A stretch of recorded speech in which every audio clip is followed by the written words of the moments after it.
요즘에 우리가 예수님께서 말씀하신 팔복, 8가지의 행복론에 대해서 함께 살펴보고 있는데요. 오늘로써 8개 중에 4개, 이제 반을 다루었습니다.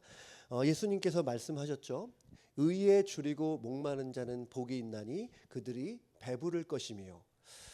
우리 성도님들 중에 신앙적인 이유 때문에 금식을 하는 경우도 있고 또 다이어트 하시는 분들이 있어요. 어떤 분들 보면 자주 하고 평생 다이어트 하시는 분도 계시는데 뭐 금식이 됐든 다이어트가 됐든 어떤 이유가 됐든 의도적으로 식사를 중단하는 일이 있습니다. 그러면 당연히 배고픔을 느껴요. 또한 물을 마시지 못해서 갈증을 느끼는 경우도 있습니다.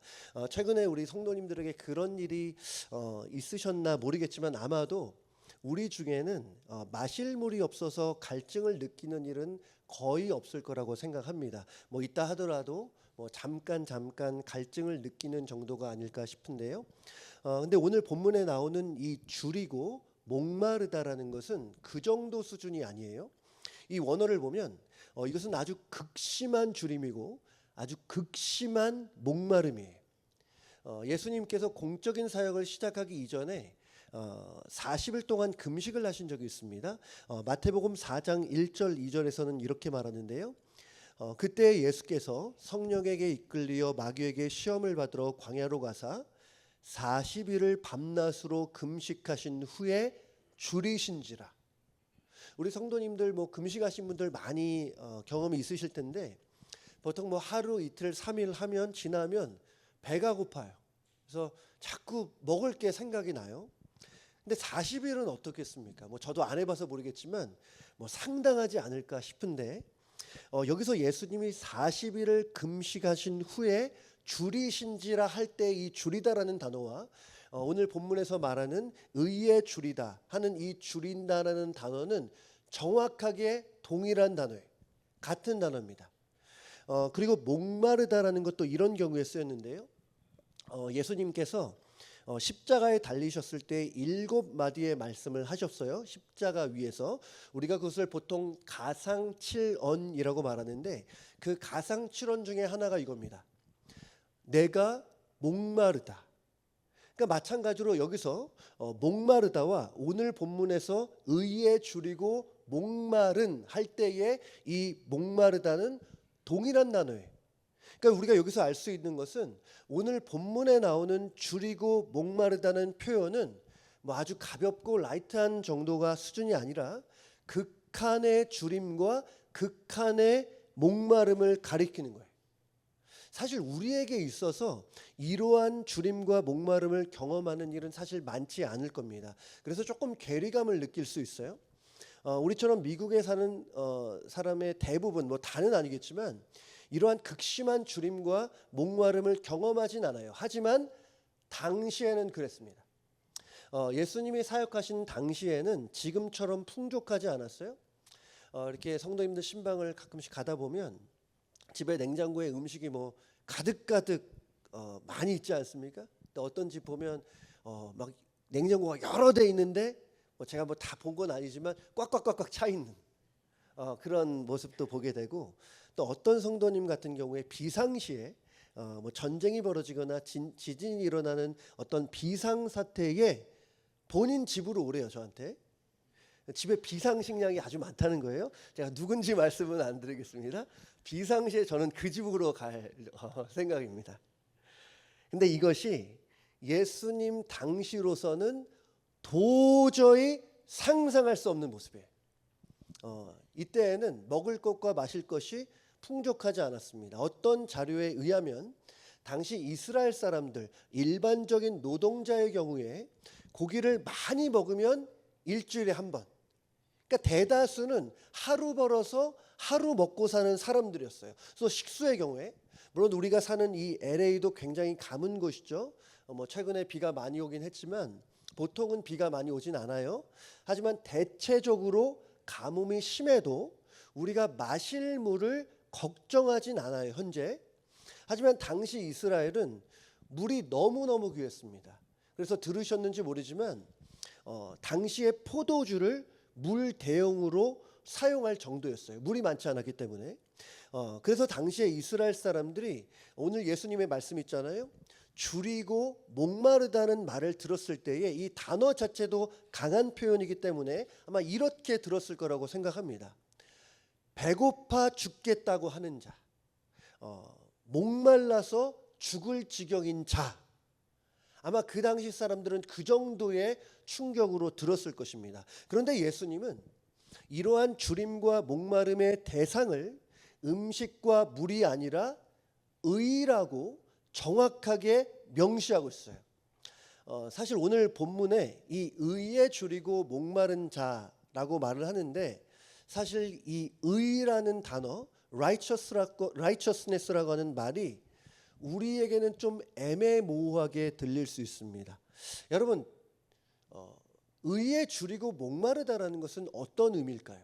우리가 팔복 말씀 굉장히 친숙한데 누군가가 여러분에게 질문을 했어요. 의에 줄이고 목마른다는 것은 어떠한 의미입니까? 이렇게 묻는다면 여러분 어떻게 설명하시겠습니까? 성경 공부를 좀 하신 분들은 자연스럽게 바울 사도가 말한 이 의신칭의를 생각할 수 있어요. 이 의신칭의는 뭐냐? 믿음으로 의롭다함을 받는 거잖아요. 그러나 여기서 예수님이 말씀하신 의는 바울이 말한 의신칭의에서의 의와 조금 결이 다른 의미로 사용했음을 알 수 있는데 사실 이 의라는 단어는 성경에서 굉장히 광범위한 의미로 사용됐기 때문에 오늘 본문의 의미가 쉽게 다가오지 않을 수 있어요. 그런데 저는 오늘 두 가지의 의미로 오늘 말씀을 보고 싶은데요. 먼저 하나, 의에 줄이고 목마르다는 것은 쉽게 말해서 예수님 자신에 대해서 목마르고 줄이다라는 의미예요. 고린도전서 1장 30절 31절에 이렇게 말합니다. 너희는 하나님으로부터 나서 그리스도 예수 안에 있고 예수는 보세요. 예수는 하나님으로부터 나와서 우리에게 지혜와 의로움, righteousness와 거룩함과 구원함이 되셨으니 기록된 바 자랑하는 자는 주 안에서 자랑함과 같게 하려 함이라. 그러니까 의에 대한 갈망은 곧 의 자체이신 예수님에 대한 갈망과 다르지 않습니다. 근데 여기서 신앙의 신비가 있어요. 우리가 예수님을 만나면 세상에서 느끼지 못했던 행복감을 경험하게 됩니다.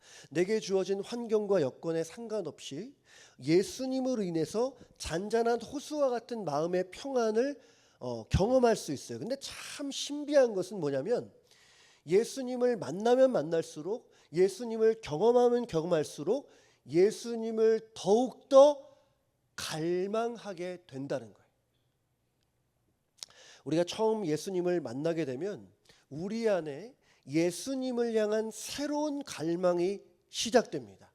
뭐 이렇게 비유하는 게 맞는지 모르겠는데요. 우리 성도님들 중에 골프를 치는 분들이 많이 계신 걸로 제가 알고 있습니다. 아마 이번 하반기에 골프 대회를 준비한다는 그런 얘기를 들었는데요. 이전에 골프를 시작하기 전에는 이렇게 생각하는 경우가 있어요. 뭐 이렇게 조그만 구멍에 공 하나 집어넣는 거 뭐 그렇게 재밌냐? 뭐 이렇게 시간 쓰고 그렇게 막 그렇게 노력하냐? 이렇게 생각할 수 있는데 꽤 많은 분들이 골프의 세계로 입문하신 이후에 이렇게 말해요. 이렇게 재밌는 거 그냥 내가 못했었다고. 자꾸 골프장을 가고 싶어요. 그런 분들 많이 계실 건데 뭐 사실 저는 여전히 골프를 작은 구멍에 공을 집어넣는 거 왜 하지? 이런 정도로 봐요. 골프를 하시는 분들은 저의 이 말을 듣고 이렇게 생각하실 겁니다. 목사님이 골프를 안 해봐서 모른다고. 골프를 경험해 보지 않아서 그렇게 말씀하신다고. 뭐 저는 앞으로 할 생각이 별로 없긴 하지만 어쨌든 포인트는 뭐예요? 경험해 보니까 갈망이 시작된 거예요.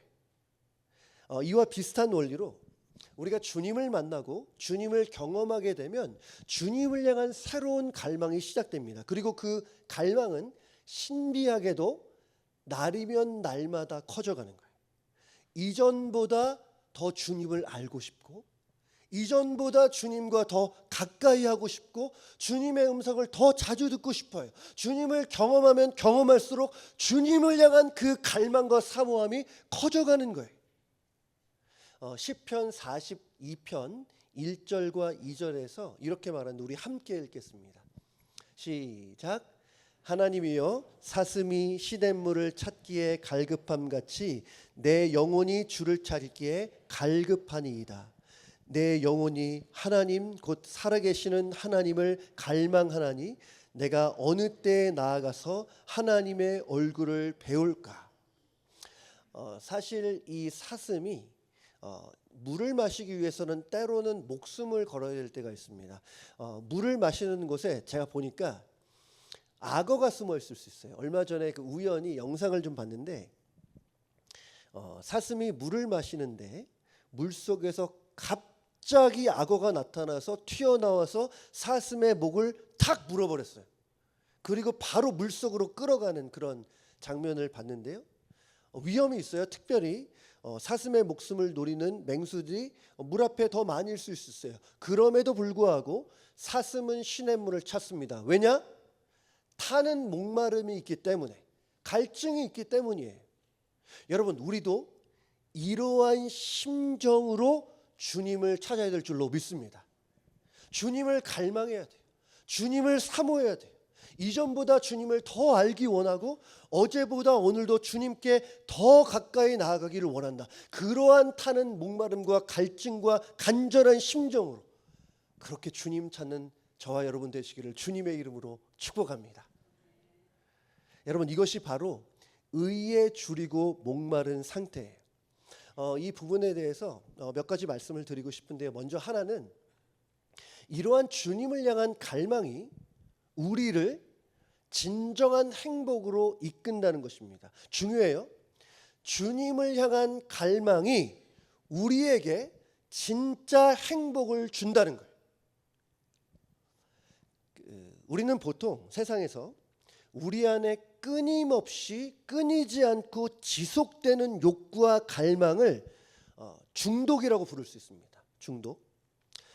중독하면 여러 가지 많잖아요. 대표적으로 뭐 알코올 중독이 있고, 뭐 도박 중독, 섹스 중독, 마약 중독도 많이 있고, 요즘에는 뭐 인터넷, 스마트폰 중독도 참 많아요.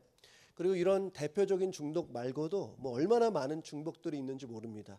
제가 찾아보니까 뭐 별별 중독이 다 있어요. 뭐 다이어트 중독이 있더라고요. 다이어트 중독, 뭐 여행 중독, 또 운동 중독, 그 다음에 이건 많을 것 같아. 드라마 중독, 이것도 많을 것 같은데 뉴스 중독, 뭐 설탕 중독, 뭐 갖다 붙이면 다 중독될 수 있을 것 같은데 어쨌든 이런 중독들은 끊이지 않는 지속되는 갈망이에요. 근데 이런 중독에는 몇 가지 특징이 있는데 하나는 내성이 있다는 겁니다. 톨러런스가 있어요. 쉽게 말해서 내성을 가지면 똑같은 양과 시간으로는 똑같은 크기의 쾌락을 느낄 수 없어요. 그래서 보통 비슷한 크기의 쾌락을 느끼기 위해서 이전보다 좀 더 강렬하고 좀 더 강한 자극을 줘야 돼요. 그러면서 상태가 점점 더 나빠질 수 있는 거고, 또 세상에 있는 모든 종류의 중독은 결국에는 우리를 공허하게 만든다는 거예요. 중독마다 여러 가지 현상은 다 다를 수 있어요.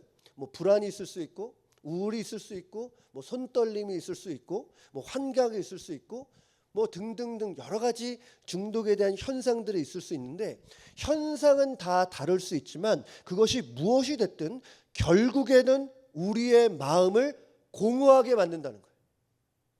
공허하게 만든다. 사실 생각을 해보면 사람은 마음이 공허해서 그 공허함을 달래기 위해 중독에 빠지는 일이 참 많은데 이것은 해결하는 방법이 아니다. 마치 이런 거예요. 어떤 사람이 바다에 표류를 하고 있습니다. 여러분, 바다 하면 다 물 아닙니까? 뭐 물이 어마어마하게 많아요.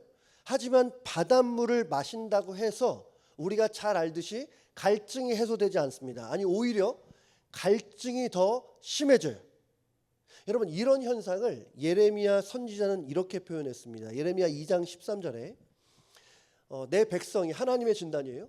내 백성이 두 가지 악을 행하였나니, 첫 번째 곧 그들이 생명의 근원되는 나를 버린 것과, 두 번째 스스로 웅덩이를 판 것인데 그것은 그 물을 가두지 못할 터진 웅덩이들이니라.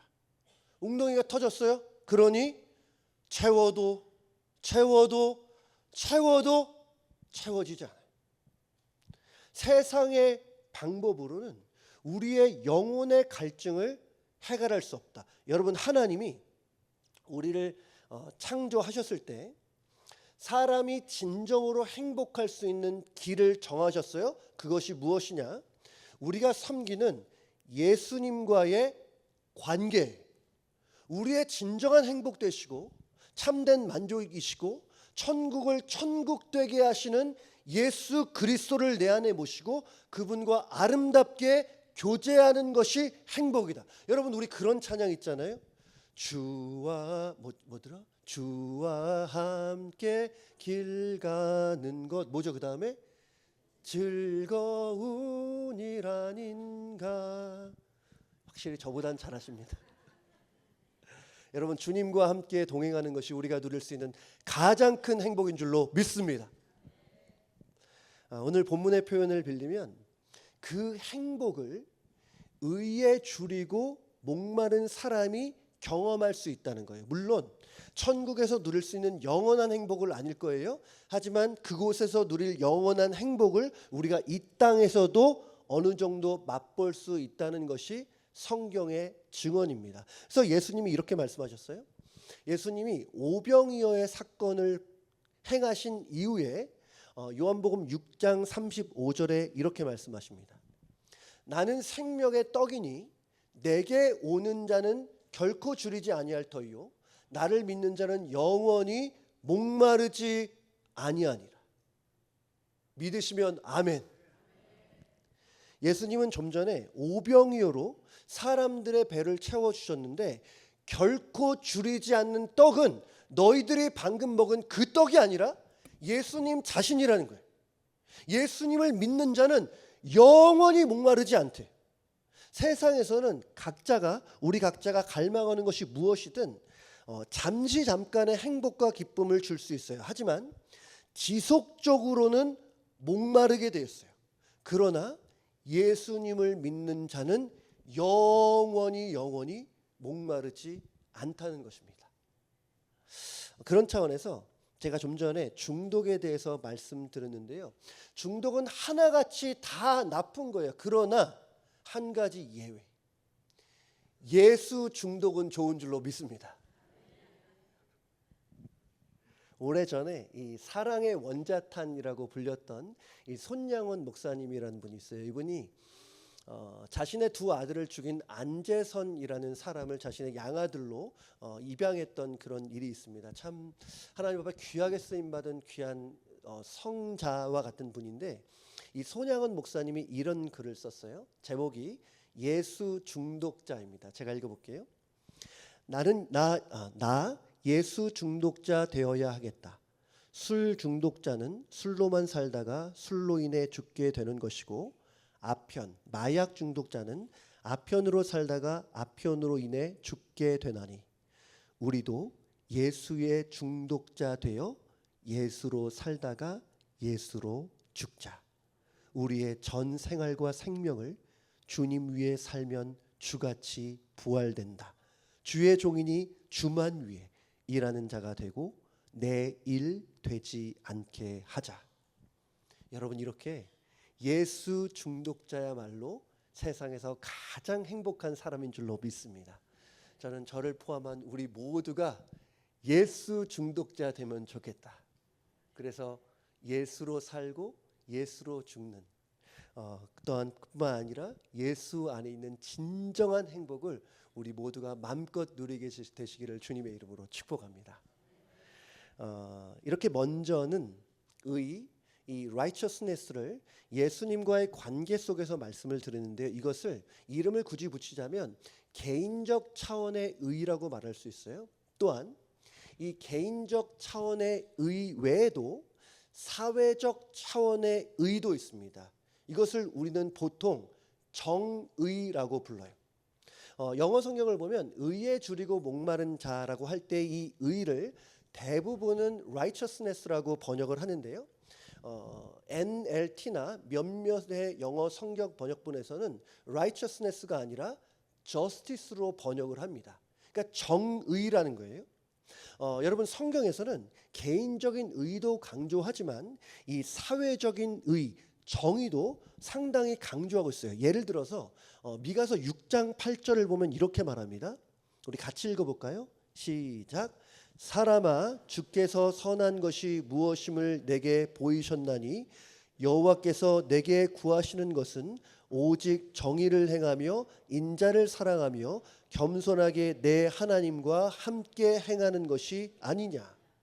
우리의 창조주요 우리의 구원자 되신 하나님께서 우리에게 요구하는 것이 이것저것이라 말씀하시는데 가장 처음으로 직접적으로 언급하는 것이 정의를 행하라는 거예요.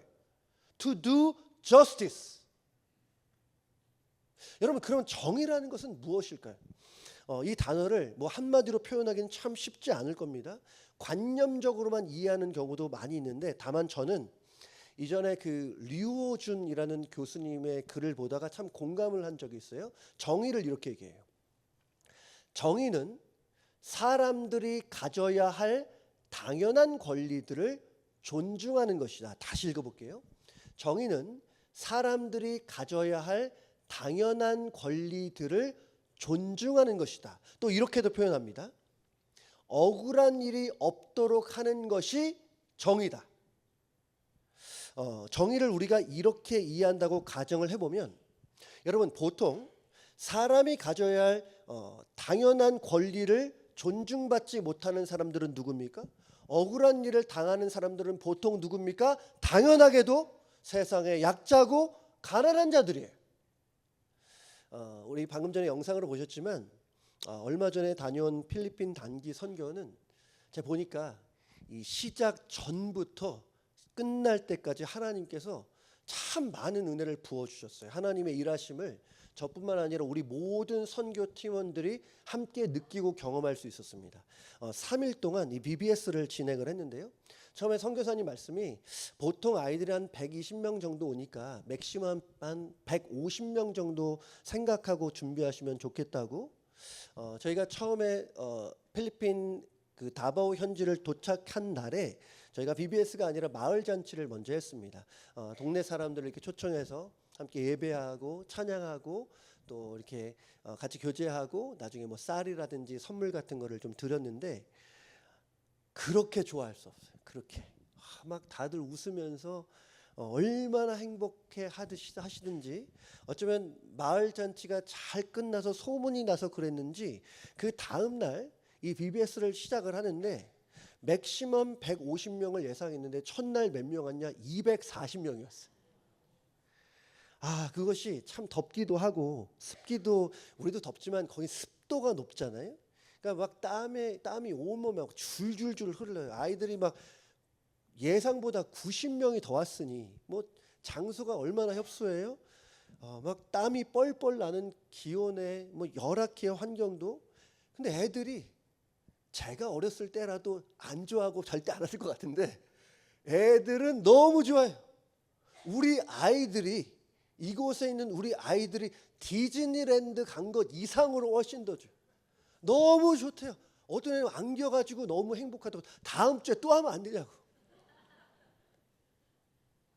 근데 그 다음 날 첫째 날 지나서 그 다음 날 선교사님이 저녁에 그러시더라고요. 첫째 날 저녁에 그래도 보통은 첫째 날보다는 좀 덜 오니까 좀 괜찮을 것 같다고. 그 다음 날 20명 늘어서 260명 왔어요. 마지막 날 20명 더 늘어서 280명 왔어요.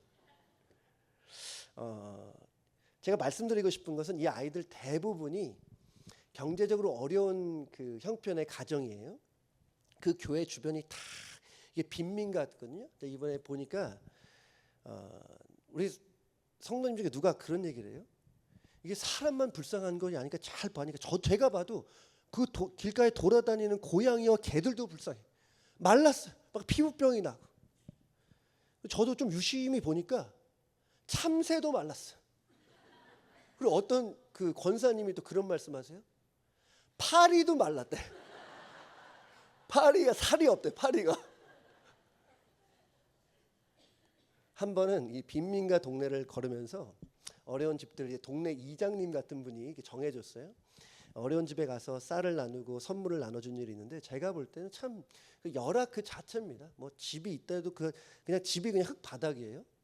근데 어떤 여자분이 흐리멍멍한 눈으로 그냥 앉아 있어요. 알고 보니까 당이 너무 심해서 그러니까 다리가 썩어가고 있는 거예요. 제가 일부러 못 보겠더라고. 안 갔어요.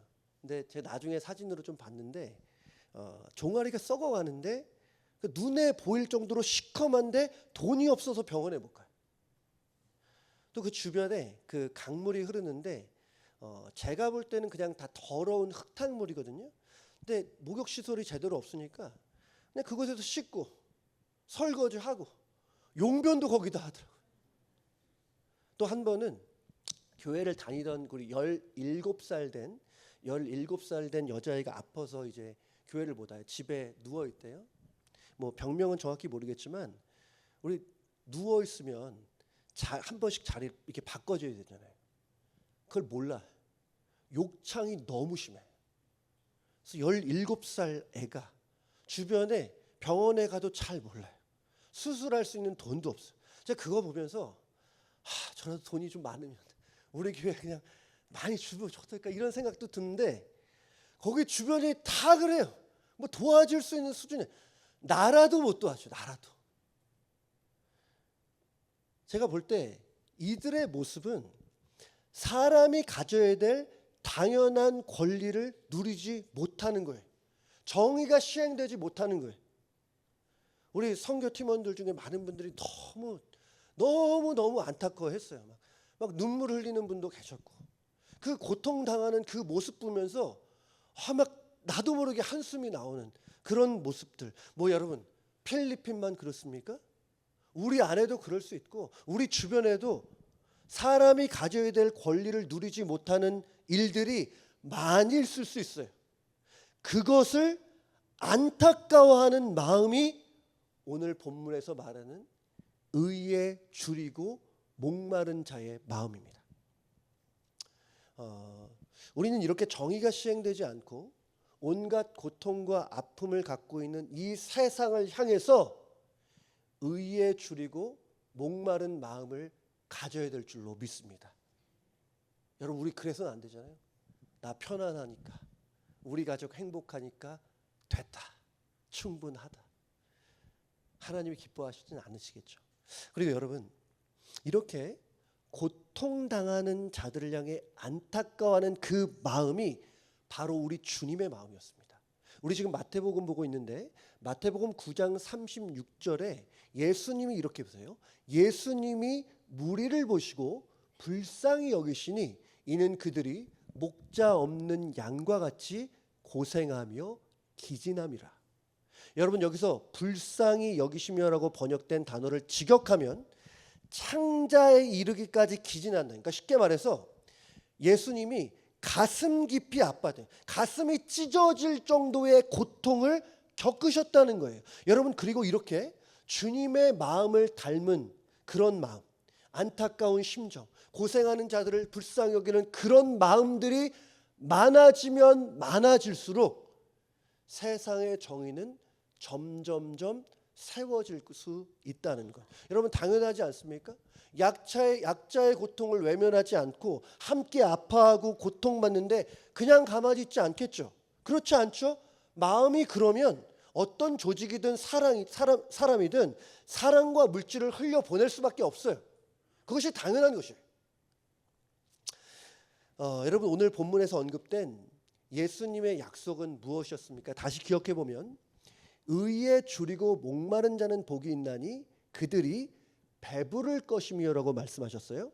여기서 이 배부를 것이며라고 말한 것은 현재 분사입니다. 의미가 뭐냐면 우리는 점진적으로 계속해서 배부르게 해주신다는 거예요. 만족 주신다는 거예요. 그것이 하나님과 나와의 관계이든 아니면 정의가 세워지지 않는 현실이든 한 번에 해결되고 끝내버린다라는 의미가 아닌 거예요. 물론 주님의 때에 주님이 오시면 한 번에 해결되고 완성되고 끝날 거예요. 더 이상 줄이거나 더 이상 목마른 일은 없을 거예요. 하지만 우리가 호흡하고 이 땅에 살아가는 동안에는 점진적으로 지속적으로 진행해야 돼요. 그리고 마지막으로 예수 안에서의 주림은 오늘 설교의 제목처럼 체험으로 이어집니다. 예수 안에서 우리의 주림은 체험으로 이어진다고 주님이 말씀하셨어요. 의에 줄이고 목마른 자는 복이 있나니 그들이 배부를 것이며, 또 예수님이 이런 말씀도 하셨습니다. 요한복음 7장 37절 38절에 명절 끝날 곧 큰 날에 예수께서 서서 외쳐 이르시되, 외쳐 이르셨어요. 누구든지 목마르거든 내게로 와서 마시라. 나를 믿는 자는 성경의 이름같이 그 배에서 생수의 강이 흘러나오리라. 믿으시면 아멘. 아멘. 예수님께서 목마른 자를 초청하셨습니다. 그리고 그 예수님의 초청에 반응하는 사람은 누구든지 인종에 상관없이 민족에 상관없이 어떤 출신이건 어떤 조건이건 상관없이 그 배에서 생수의 강이 흘러나오리라고 말씀하셨어요. 동일한 의미예요. 만족 주신다는 거예요. 배부르게 해주시겠다는 거예요. 여러분, 그러니 우리가 해야 될 것 하나, 예수님 앞에 나아가는 것인 줄로 믿습니다.